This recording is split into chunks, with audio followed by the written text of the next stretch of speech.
있는데요. 그, 그 파르테논 신전이 워낙 잘 지었기 때문에 거의 다른 신전들을 지을 때 이 파르테논 이제 신전을 그 기둥을 굽어서 그 만든 그 건물들이 아주 경건하고 고풍스럽다고 했답니다. 그런데 오늘 근데 그 파르테논 신전하고 오늘 이 본문 속에는 이제 엄청난 이야기가 숨어 있습니다. 신구약 중간사를 우리가 공부하면서 참 감동을 많이 받았죠. 하나님께서 어떻게 일하셨고 우리를 성전 삼기 위해서 어떤 과정을 거쳐오셨고, 그리고 우리가 오늘 성경을 편안하게 읽기 위해서 어떤 그 철로 역경 같은 그 정말 길을 걸어서 오늘 성경이 오늘 여기까지 왔던 것을 그랬는데, 그럼 그리스 신전이, 그럼 이제 오늘의 모퉁이 돌이 뭔가, 그리스 신전이 경건하고 아주 웅장한 느낌을 주는 이유는 꼭 그 잘 지어놨을 뿐만이 아니라 거기에 있는 그 종교적인 이제 이유가 있어서 그렇습니다. 그리스 로마 문화, 이제 로마 문화, 즉 헬레니즘은 그리스로부터 시작이 됐죠. 사람들은 신전을 제외한 대부분의 건물들은 벽돌로 지었습니다. 이거를 잘 기억하고 계시면 얘기가 쉬워져요. 모든 어떤 건물이든지 벽돌로 짓습니다. 그런데 신전에만 사용하는 기둥이 있었어요. 그랬는데 이유는 왜 그럴까요? 신전은 누가 거해요? 신들이, 그 사람들의 신들이 거처하는 곳이기 때문입니다. 그래서 신들이 거하는 곳이기 때문에 아주 수학적인, 정확한 수학적인 비율을 다 따져서, 그 다음에 이제 그 비율과 그 다음에 그 아름다움, 웅장함, 그 다음에 각 기둥들은 한 신의 거처가 되는 거예요. 우리 왜 그리스 이게 한번 언제 이렇게 인터넷에 들어가 보시면은 지금도 이제 그 신전들이 있으니까 보면은 아주 웅장합니다. 기둥도. 이제 신들의 하나하나가 신들의 이상적인 모양, 즉 나무 모양을 하고 있대요. 그 신전 기둥들이. 근데 저는 이렇게 봤는데 이게 뭔 나무인지를 모르겠더라고요. 이제 이스라엘 민족들은 어떻습니까? 신구약 중간기를 거치면서 이미 헬레니즘 문화에 이제 많이 동화가 됐죠.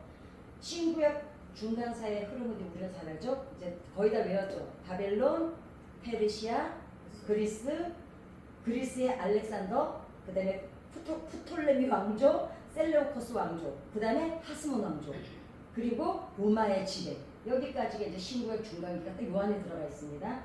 이 흐름이 딱 머릿속에 들어오면 거의 신구약 중간기는 다 여러분들이 기본은 다 갖고 계신 거예요. 이제 알렉산더가 이제 세계를 정복하면서 그리스 문화가 전 세계로 다 퍼져서 모든 헬레니즘이 됐죠. 그 뒤에 로마가 그리스를 정복하면서 그 문화를 그대로 가져옵니다. 그 신전들이 다 그리스 문화에서 온 거예요. 알렉산더는 이제 예루살렘하고 팔레스타인을 다 점령을 하고, 그러면서 이제 유대 사회가 다 이제 헬레니즘으로 바뀌는데, 헤롯 대왕이 로마의 유대인들한테 잘 보이기 위해서, 자기가 근본이 아니니까 유대인들한테 잘 보이기 위해서 이제 헤롯 성전을 수십 년을 만들어서 짓는데, 그 그리스 문화를 만들어 나가는데 어떡합니까? 그 성전만 그리스 문화로 바꾸는 게 아니라 그 예루살렘에 뭘 건축했다 그랬죠? 원형 경기장. 자, 원형 경기장이 근데 왜 제가 이 원형 경기장 생긴 게 왜 안 좋을까요? 저번에 제가 그 원형 경기장에서 경기하는 거 얘기해 드렸죠. 남자들이 뿔랑 걷고, 그래서 유대인 남자들이 다 할례를 받았는데 표가 나니까 다시 에시팔심이라 그래가지고 다시 복원하는 이제 그러니까 이렇게 아주 조금씩 이렇게 우리가 그러니까 그러잖아요. 균형을 잘해야 된다. 그러니까 그 균형이라는 게 조금씩 잠식에 들어와서 그냥 망가뜨리는 거예요. 결국은 나중에 보면은. 그러니까 뭐라 그러지? 우리가 가랑비에 옷 젖는다 그러죠. 예, 그렇습니다. 이제 그러면 원형 경기장을 세우고 헤롯 성전이 세워지죠. 근데 예수님 시대에 있었던 그 헤롯 성전이 헬레니즘 영향 아래 있던 사람들은, 그러니까 유대인이 아닌 사람들은 그 헤롯 성전을 보면서 뭐라고 생각했을까요? 그냥 저기도 신전 중에 하나다, 그렇게 생각을 한 거죠. 그랬는데, 근데 이게 중요한 게, 사람들이 헤롯 성전을 보면서 신전 중에 하나라고 생각한 게 이게 아직 의미가 있습니다. 왜 그러냐면 오늘 읽을 본문의 공간적인 배경은 지금 예루살렘 성전입니다. 요 앞에는 제가 이제 성경을 많이 찾아야 돼서 제가 시간 때문에 덜 읽었는데 이 앞에가 뭐냐면 포도원 주인이 보내죠. 보내도 죽이고 종들을 죽이니까 어떻게 나중에 아들을 보내죠. 아들을 보냈는데 이 사람들이 어떻게 해요? 야, 아들을 죽이면 전지서 우리가 찾아들어서 죽인다고 하면서 예수님이 뭐라 그러냐면 주인이 와서 포도원을 다른 사람한테 주고 증거를 하는 걸 얘기하면서 뭐라 그러냐면은 딱 이 말씀을 해요. 건축자들이 버린 모퉁이 돌이 모퉁이의 머릿돌이 되었나니 이것은 주로 말미암아 된 것이요 우리 눈에는 놀랍도다. 그러니까 이거는 이제 우리가 그냥 읽을 때는 뭐가 놀라울지를 몰랐거든요. 그런데 보면은 이 사람들이 뭐라 그래요? 무리를 들여와서 예수의 비유가 자기네를 가리켜서, 그러니까 종교인들, 바리새인, 사두개인, 귀족들은 알아요 이게 무슨 말인지. 왜냐하면 이게 시편 찾아볼까요? 시편 118편 22절입니다. 시편 118편 119편 22절이나 118편 22절. 네, 100이었어요? 응? 100 몇 편이요? 118편 22절. 118편. 네. 22절이요? 네. 22, 23 시작. 건축자가 버린 돌이 진 모퉁이의 머릿돌이 되었나니 이는 야훼께서 행하신 것이요 우리 눈에 기이한 바로다. 근데 이제 여기만 읽어도 또 우리가 사실 신전을 모를 때는 사실 이 얘기가 모퉁이가 예수님이라고 그러니까 그런가 보다 했지, 이 모퉁이의 정확한 의미를 이제 오늘 여러분들에게 알려드리겠습니다. 자, 예루살렘 성전은 종교 지도자들한테 어떤 곳이었어요? 돈 나오는 곳이었죠. 그러니까 예루살렘 그 성전 종교 지도자들한테는 거기가 자기네 권력, 자기네 경제력이에요. 본거지야 거기가. 왜냐하면 GDP의 몇 프로라고 제가 말씀드렸죠? 80%. 근데 이 80%가 어디에서 나오냐면 그 성전 제사와 관련된 산업. 그러니까 성전에 제사를 들어오기로 해서 많은 순례객들이 오잖아요. 자야 되잖아요. 숙박업을 이 사람들이 다 장악을 하고 있어요. 그 다음에 성전 건축에 보수하고 관련된 건축에 관계된 거, 뭐 제사 지는 이런 모든 거 이것도 이 사람들이 다 기득권을 갖고 있어요. 그 다음에 헌금, 환전을 해야 되잖아요. 왜냐면은 세계는 유대인들만 사용하는 거니까. 이거를 이 부류들이 다 잡고 있으니까 이 금액이 얼마냐면 80%를 잡고 있는 거예요. 그러니까 뭐 상위 1%가 아니야. 그냥 다 자기네가 갖고 있는 거예요. 그러니 유대인들의 삶이 얼마나 어려웠겠습니까? 아니 생각해보세요. 우리나라의 생산의 모든 GDP를 80%를 정부에서 가져가고 20%를 우리 5천만이 써야 된다 그러면 이건 하루에 한 죽도 못 먹고 사는 거예요. 그러니까 유대인들이 하루에 한 끼 농노로 전락을 했던 거예요. 이런 놈들이 또 욕을 하네. 그러니까 이 사람들이 이런 막대한 어떤 재력의 기반을 갖고 있으니까 어때요? 하나님의 은혜, 그 다음에 민족의 독립, 뭐 가난한 자들에 대한 긍휼, 이런 거는 이 사람들하고 전혀 상관이 없었어요. 그렇죠? 하나님의 은혜가 이 사람들이 어디 있어요? 자기네가 택함 받았기 때문에 우리는 이렇게 살아도 마땅하다는 그 오만방자한 생각을 갖고 있었던 거죠. 그 다음에 민족의 독립 원하지 않았어요. 왜냐하면 예수님 왜 못 박으라고 했는지 말씀드렸죠. 로마가 군인들을 투입시킬까봐 소란이 일어나면 그럼 어떻게 돼? 지배를 다 받게 되면 자기네 기득권이 없어지니까. 그러니까 매국노들이죠. 그 다음에 가난한 자들에 대한 긍휼 80%를 지네가 뺏어가면서 이 어려운 사람들이 무슨 긍휼이 있었겠습니까? 제가 어저께 말씀드렸죠. 부스러기 선행. 인간들이 아닙니다. 그러니까 이 사람들하고 전혀 상관이 없었죠. 그러니까 그런데 주 30년에 지금 예수님이 오늘 이 본문에는 어디를 바라보면서 얘기를 하시냐면 지금 이 성전을 바라보시면서 이 비유를 말씀하시는 거예요. 그러니까 이 비유를 들었던 그 당시에 독자들은 70년대에 유대 전쟁이 일어나죠. 이 사람들은 어때? 이때 들었던 이 사람들은 어떤 결과를 맞았는지 다 알고 있죠. 그러면서 예수님의 비유는 이겁니다. 이 포도원은 지금 이스라엘을 상징하죠. 그리고 그 다음에 종들을 보냈지만 죽이고 예수님을 하나님의 아들을 보냈지만 결국은 또 죽이죠. 그게 이제 예수님이 죽는다는 얘기죠. 그리고 예수님이 이 비유를 마치고 아주 유명한 말씀을 하십니다. 그게 뭐냐면 오늘 시편과 마가복음에서 읽었던 건축자들이 버린 돌이 모퉁이의 머릿돌이 되었다. 자, 이게 구약 성경에 이미 예언이 돼 있었어요. 그런데 이 사람들이 왜 예수를 죽이려 했어요? 자, 12절 마가복음 12장 12절 그들이 예수의 이 비유가 자기들을 가리켜 말씀하시는 줄 알고 잡고자 구약 성경에 대해서 얘네들 아주 꿰뚫고 있었잖아요. 그러니까 하나님이 메시아를 보낼 때 모퉁이 돌로 보낸다는 걸 알고 있었어요. 그러니까 예수님이 내가 그 모퉁이 돌을 잡아서 죽이려고 그러는 거예요. 왜? 만약에 예수님이 그렇게 된다면 어떻게 돼요? 자, 그 종들이 왜 죽였어요? 그 재산 차지하려고 주인의 아들을 죽였잖아요. 얘네들은 80%를 가져야 되니까 예수님을 죽여야 되는 거예요. 그러니까 이제 못 죽이고 갔죠.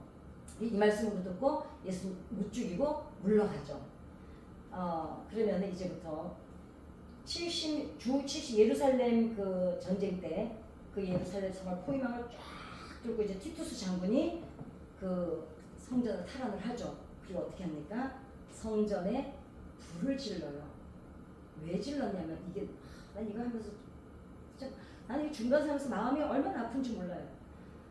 성전 안으로 사람들이 다 숨어 들어온 거예요. 거기서 살겠다고. 그런데 어때요? 불을 질러서 다 죽여버립니다. 나는 이 말을 지금 하면서도 소름이 끼치는 거예요. 왜 소름이 끼치는지 말씀을 해드릴게요. 그 요세푸스의 기록에 보면은 로마군은 성전을 불태운 이유가 성전 안에 있던 사람들을 단 한 명도 안 남기고 깡그리 죽인 거예요. 그랬는데 왜 그랬냐면은 왜 이렇게 왜 그럼 다 성전에서 몰살이 됐느냐? 우리 마가복음 13장 한번 볼까요? 예.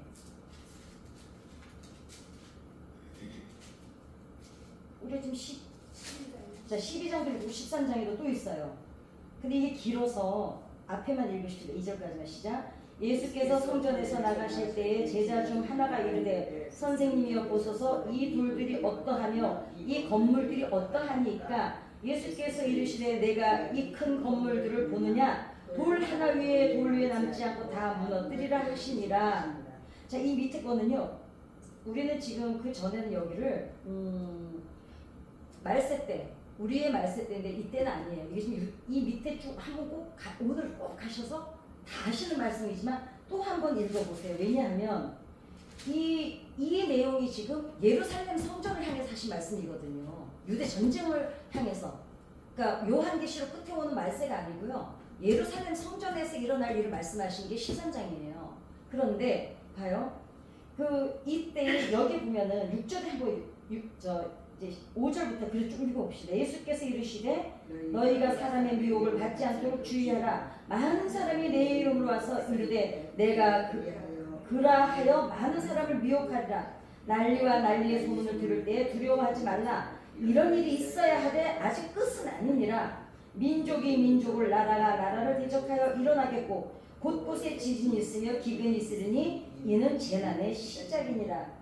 자, 그 다음에 너희는 스스로 곧 밑에 보면은 너희를 공회에 넘겨주고 이런 내용들이 나오는데요. 이때에 어떤 거짓 선지자들, 근데 이 거짓 선지자들이 누구냐면 반란자들 있죠. 반란자들을 뭐라고 불렀죠? 강도라고 불렀죠. 이 강도들이 티투스 장군이 포위를 좁혀오니까 반란자들이 계속 항전을 하기 위해서 이 사람들에게 가짜 선지자들을 보내는 거예요. 기획된 거야. 그러니까 왜? 이 사람들이 동료에서 성 밖으로 도망갈까봐 다 도망갈까봐 거짓 선지자들 여기 지금 나오잖아요. 내 이름으로 온다 그러잖아요. 하나님이 보냈다 하나님 보내면서 뭐라 그러냐면은 이 사람들이 뭐라 그러냐면 하나님이 구원으로 오실 거다. 하스문 왕조 때처럼.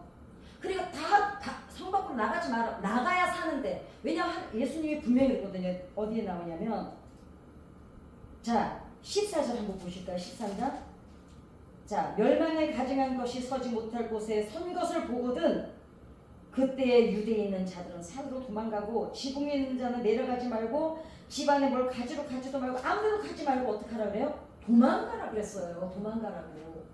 예수님이 지금 유대 전쟁을 예언하신 거거든요. 그런데 거짓 선지자들은 뭐라 그래요? 성전으로 올라가라고 합니다. 올라가서 예루살렘 성전에 올라가서 구원의 표적을 기다리라고요. 그러니까 이 순진한 민중들이, 나는 이 얘기하면서도 좀 마음이 아파요. 이 메시아를 기다리는 이 사람들이, 그 순진한 사람들이 그걸 믿고 성전으로 올라갑니다. 난 눈물 나는 거 있죠. 그 올라갈 때 그 사람들은 얼마나 기대가 있었겠어요. 그죠? 하나님이 우리를 구원하러 오실 거라는. 이 나쁜 놈들이 세상에 어떻게 순진한 사람들을 두고, 그 유대인들은 종교인들한테 당하고 반란자들한테 당하고, 그러니까 그러면은 이 반란자들은, 이 사람들이 탈취해 가면은 싸울 그게 없잖아요. 지금 티토스 장군은 포위를 해 들어오고 있고, 그러니까 못 도망가게 하려고 이 짓거리를 한 거예요. 이 짓거리를. 그러니까 이 사람들의 그 공포심, 막 이런 거를 이용해 가지고 사람이 공포에 떨리기 시작하면은 판단력이 흐려지잖아요. 그러니까 이 사람들을 다 예루살렘 성전으로 다 몰아넣은 거예요. 그냥 때려잡아 넣은 거야. 그래가지고 어때요? 근데 제가 그러죠. 지도자들만 꼭 나쁜 게 아니라고요. 왜냐면 유대인들은 어찌됐거나 율법을 계속 강론이라도 갖고 있었습니다. 그러면 두루마리로 성경으로 만들어지진 않았지만, 아니 구약 성경은 어때요? 이미 그리스 때 만들어졌잖아요. 그렇다면은 시편에 이 말씀을 모를 리가 없거든요. 강론을 들었을 때. 그랬는데 이 사람들은 어때요? 예수님 오셨을 때 믿으려고 하지 않았어요. 그리고 지금 이때는 잘 알아야 되는 게 지금 70년대잖아요. 30년대 예수님 오셨다 가셨잖아요. 이미 빠져나갈 사람들은 다 빠져나갔어요. 이 말씀을 믿었던 사람들은 다 빠져나갔고, 믿고 싶지도 않고 믿으려고 하지 않았던 사람들만 예루살렘에 남아있었던 거예요. 이 징조가 올 때 이 마가복음, 마태, 마가, 누가, 요한의 이거를 믿었던 사람들은 다 나갔습니다. 이미 로마가 됐든 어디로 다 흩어졌어요. 왜냐하면 도망갔어요. 예수님이 그랬죠. 다 도망가라고. 그럼 예수님을 믿었던 사람들은 이 말씀을 믿었으니까 어때요? 도망갔겠죠. 그랬는데 어때요? 지금 이 말씀이 유대전쟁 오기 전에 한 얘기니까 다 도망갔어요. 근데 예루살렘 성전에서 죽은 사람들은 안 믿었던 거예요. 엄밀히 따지면 이 사람들을 이렇게 죽게 만든 반란자들, 강도들도 나쁜 것들이지만 어찌 보면 백성의 책임도 있다는 거죠. 네. 왜냐하면 오죽하면 예수님이 비둘기 같이처럼 순결하지만 말고 백만치 지혜로우라 그러셨잖아요.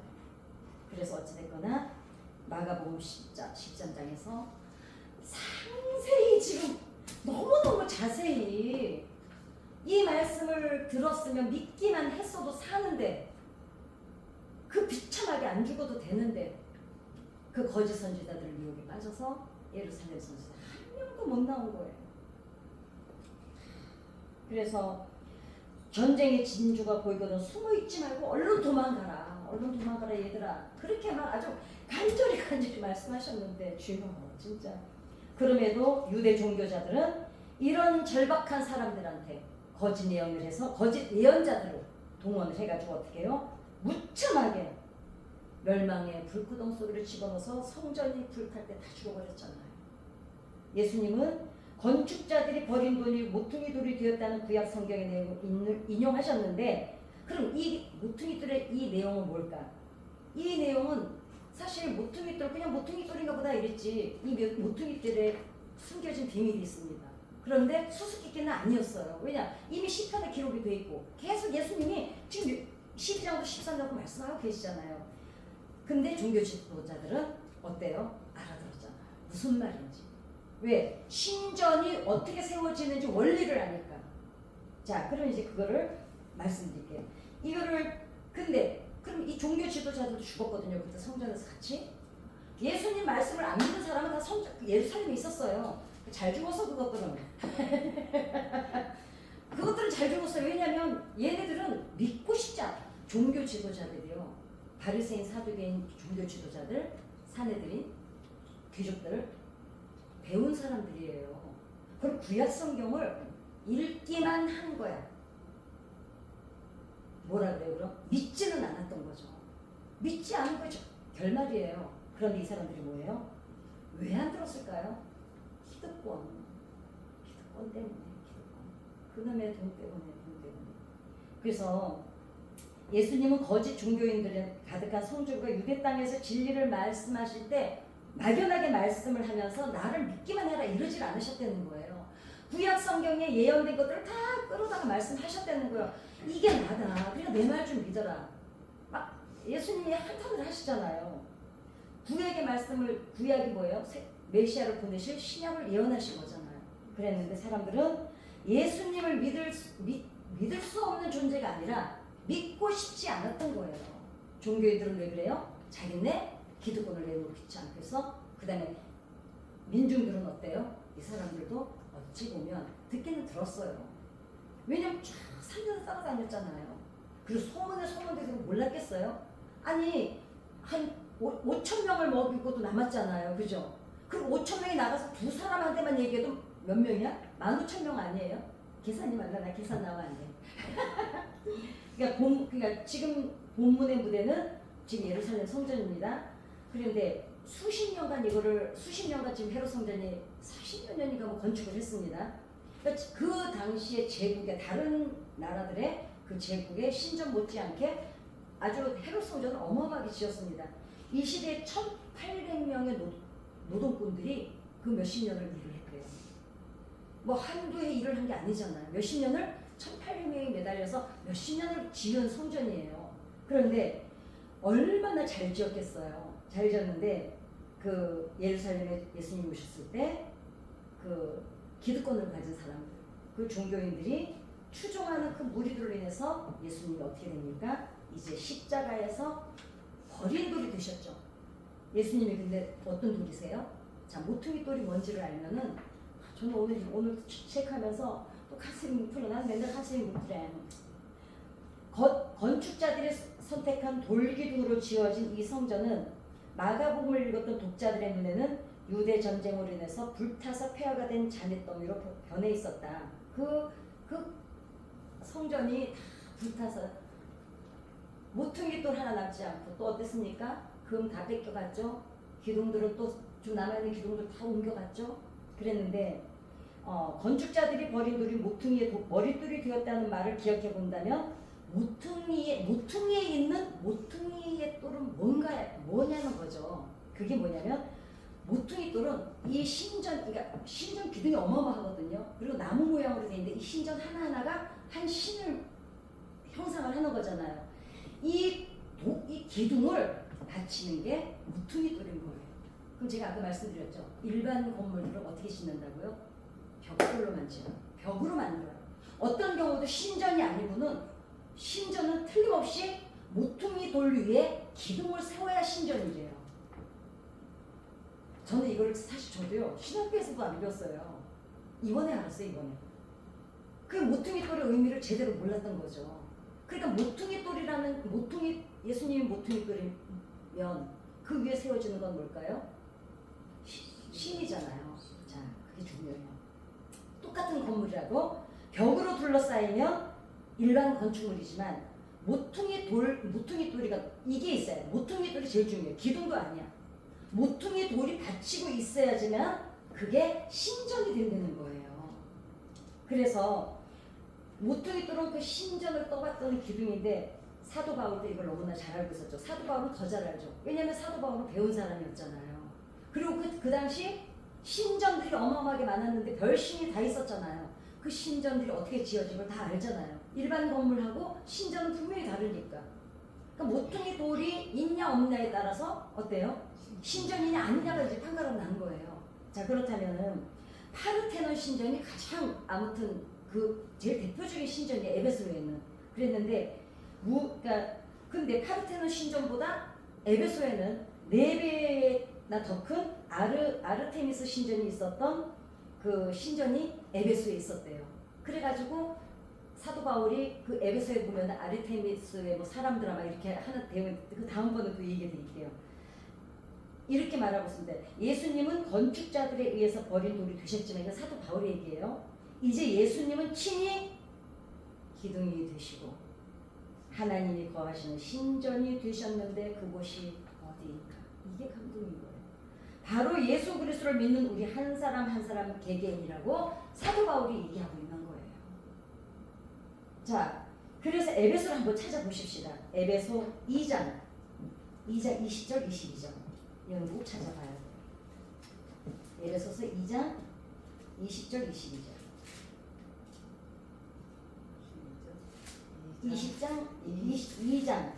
2장부터 찾으세요. 20절.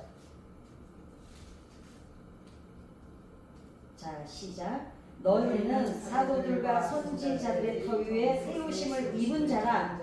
그리스도 예수께서 친히 모퉁이 돌이 되셨느니라.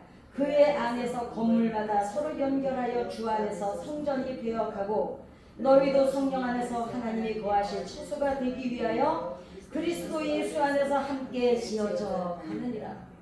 소름이 끼치지 않나요? 그러니까 사도 바울이 이 유명한 말을 지금 하고 있는 거예요. 예수님의 말씀처럼 사도 바울도 어떻게 말하고 있습니까? 분명하게 말하죠. 헬레니즘 문화권에 있는 사람들에게 지금 이 사도 바울이 예수님은 이렇게 말씀하셨습니다. 하나님이 거하시는 신전은 돌기둥으로 이루어진 이 건물이 아니라 그의 백성 우리들의 몸이라고 선언을 하신 거예요. 우리가 이런 존재입니다. 그러면 모퉁이 돌인 예수님이 모퉁이 돌이죠.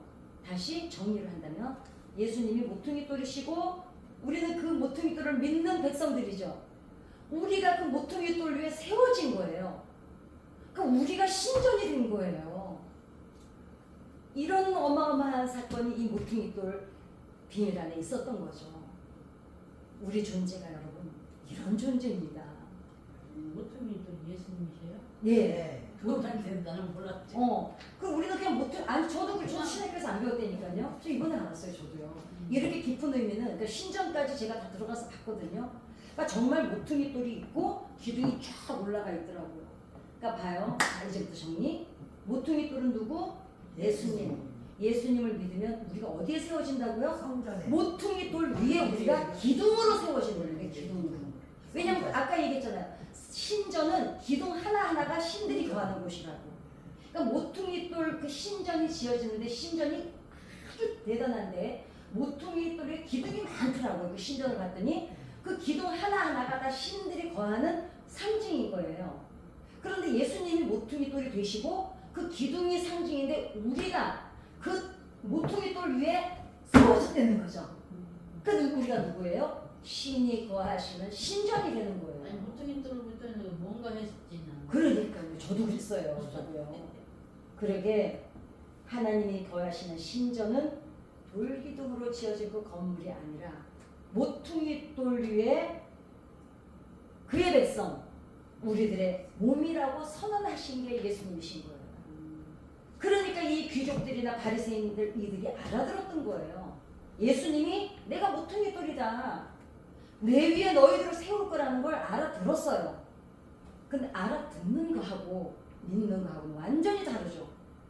알아들었으면 그걸 믿었으면 그렇게 기득권 때문에 욕심부려서 예루살렘 성전에서 불타 죽지는 않았겠죠.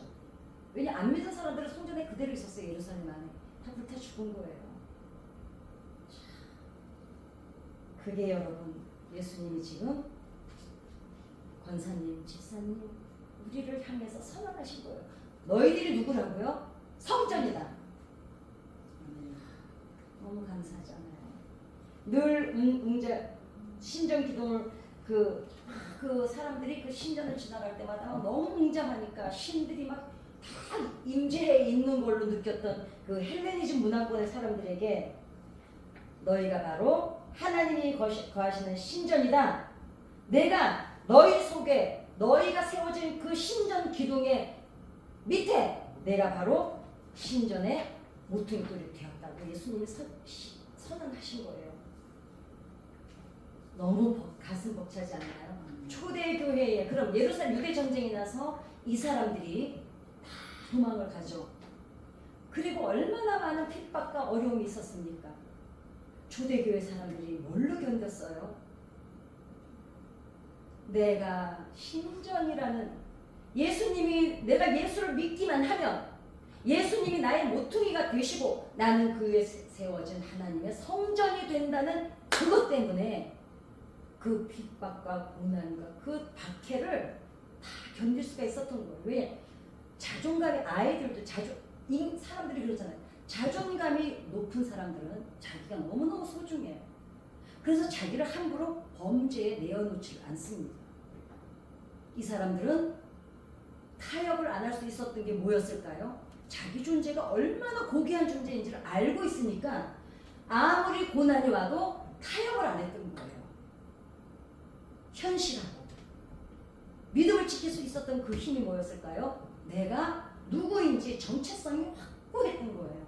나는 하나님의 성전이다. 내 안에 지금 하나님이 거하십니다. 이게 너무 확실하니까 어려움도 뛰어넘고 박해도 뛰어넘고 그 수많은 압박 속에서도 꿋꿋이 그 원형 경기장에서 보잖아요. 그 원형 경기장에서 그 사자를 집어넣고 하는데 아이를 안고 이제 배너에 보면 사람들이 찬양을 하잖아요. 아이 머리를 애가 이제 사자가 오니까 무서워하니까 막 오니까 그 어떤 엄마가 아이 머리를 잘 닦아놔요.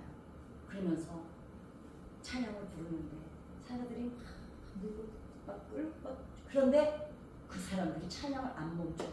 저는 그 사실을 솔직히 말하면 그 영화를 볼 때 그게 이해가 안 갔어요. 아니 그래도 비명이라도 질러야 되잖아요. 물론 비명을 질러야 막 아프니까. 근데 제가 그 비밀을 어디서 알았냐면 스데반 때문에 깨달았어요. 스데반이 우리는 지금 돌을 던지면 물 좀 먹어야지. 너무 감동받았어. 이 정도 돌이나 이 정도 돌이 아닙니다. 그 사람들이 던진 돌은요 이만하니까 한 대 맞으면 머리가 깨질 정도의 돌이에요. 이렇게 들고 그냥 던집니다. 스데반이 지금 그 돌을 맞고 있는데 웃으면서 왜 어디를 봤어요? 하나님이 하늘 보좌를 열고 예수님이 자기를 보는 걸 보면서 이게 그러니까 뛰어넘는다는 거는 이런 거예요. 그냥 흘러서 그러니까 이제 이게 저 영광을 보고 나니까 육신의 아픔을 못 느끼는 거예요. 그게 뛰어넘는 거예요. 근데 원형 경기장에 있는 사람들이 뭘 봤을까요? 그때 하나님께서 뭘 보여주셨을까요? 스데반한테 보여주셨던 그 천국을 보여주지 않았을까? 그러니까 그 원형 경기장에서 그 사자에 물어뜯겨 죽어가면서도 이 사람들이 거기서 다 찬양을 하는 거예요. 그 원형 경기장 왜 없앴다고 제가 말씀드렸죠. 그걸 허관할 그 짓거리를 했어요. 그 사람들을 집어넣고 거기서 죽이고 하니까 로마에 숨어있던 그리스도인들이 뛰어내려가기 시작하는 거예요. 같이. 그러니까 로마가 그걸 없앴어요. 왜냐면 아니 한 번만 7, 8명씩 뛰어내려가서 같이 거기 묶여서 죽어가니까 로마 시민이. 그러니까 이제 황제가 야 큰일 났다. 우리 백성들 다 죽이겠다. 이래가지고 없어요. 결국은 그 나라를 결국은 물론 섞이긴 좀 했지만 어찌되었거나 그 나라를 굴복시킨 게 하나 예수 그리스도의 능력이었어요. 아멘. 그러니까 참 저는 정말 너무너무 감동 하나님께 너무너무 감사한 거죠.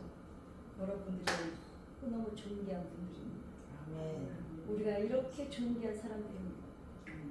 그러니 그 사실을 몰라서 예수님이 그렇게 전쟁의 조짐이 보이면 그렇게 빠져나가라고 예수님이 그렇게 당부했는데도 그 안에 남아있어서 죽어가던 그 사람들. 그럼 오늘날에 누구일까요? 우리가 성전인지를 우리가 얼마나 예수를 믿는 그냥 교회 다니는 게 아니에요. 얼마나 존귀한 존재인지를 모릅니다. 이제는 우리가 그 예루살렘 성 안에서 불타 죽어가는 지금 오늘날에 불타 죽어가는 저 사람들을 향해서 이제는 우리가 그들에게 같이 거기서 빠져나와서 구원받자고 이제는 전해야 될 줄을 믿습니다. 아멘. 우리